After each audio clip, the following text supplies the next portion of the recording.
जय सिया राम, जय सिया राम। सीता माता के नितनेम की कथा।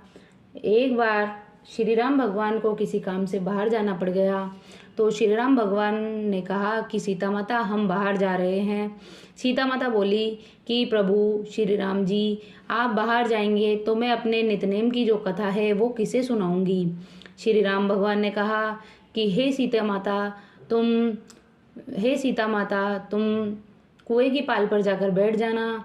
वहाँ जो भी स्त्री पानी भरने आए उसे आप अपनी कहानी सुना देना।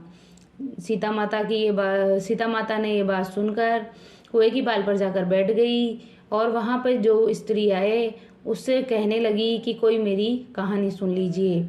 वहाँ से एक औरत आई, उसने रेशम जरी की साड़ी और सोने का घड़ा ले रखा था। सीता माता ने उसे देखकर कहा कि बहन मेरी कहानी सुन लीजिए। वो औरत बोली कि मैं आपकी कहानी नहीं सुनूंगी, क्योंकि मुझे घर जाने में देर हो जाएगी तो मेरी सास मुझसे लड़ेगी। अन्यथा उसने कहानी नहीं सुनी और वो घर चली गई।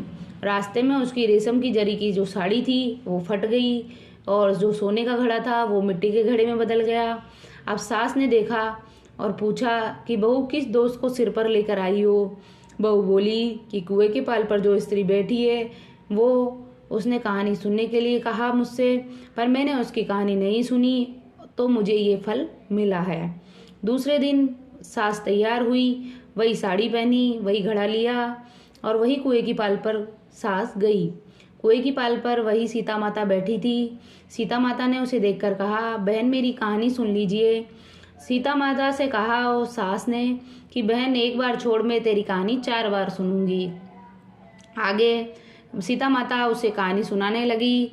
राम आए लक्ष्मण आए, देश के पुजारी आए, नितनेम का नेम लाए, आओ राम बैठो राम, सूत का पलका मोठो राम, शाल दुशाला ओढ़ो राम, शाल दुशाला ओढ़ो राम, जब बोलू जब राम ही राम, जब बोलू जब राम ही राम, राम संवारे सबके काम, राम संवारे सबके काम, खाली घर भंडार भरेंगे, सबका बेड़ा पार करेंगे, श्री राम जय जय राम।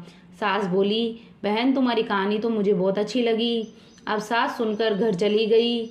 अब सास जब घर जा रही थी तो उसकी जो साड़ी फटी हुई थी रेशम जरी की वो अच्छी हो गई और जो मिट्टी का घड़ा बना हुआ था वो सोने के घड़े में बदल गया।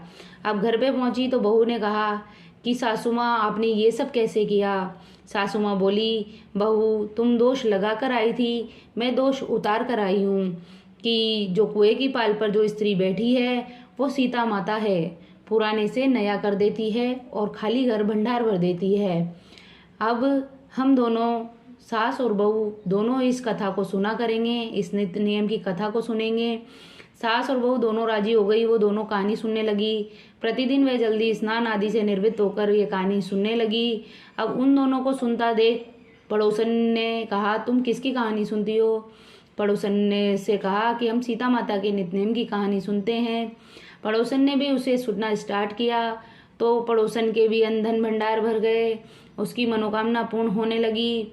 अब मोहल्ले में से भी 2-4 देखने लगे, सुनने लगे, तो वो भी मोहल्ले के भी नित्यनेम की कथा सुनने लग गई। अब तो पूरे मोहल्ले के ही नित्यनेम की कथा सुनने लग गए। वे उनके धन भंडार भरने लग गए, सबकी मनोकामना पूर्ण होने लग गई। हे सीता माता, जैसे आपने सबकी मनोकामना पूर्ण की है उसी तरह कहानी सुनने वाले की और कहानी कहने वाले की दोनों की मनोकामना पूर्ण करे। जय सियापति रामचंद्र की जय।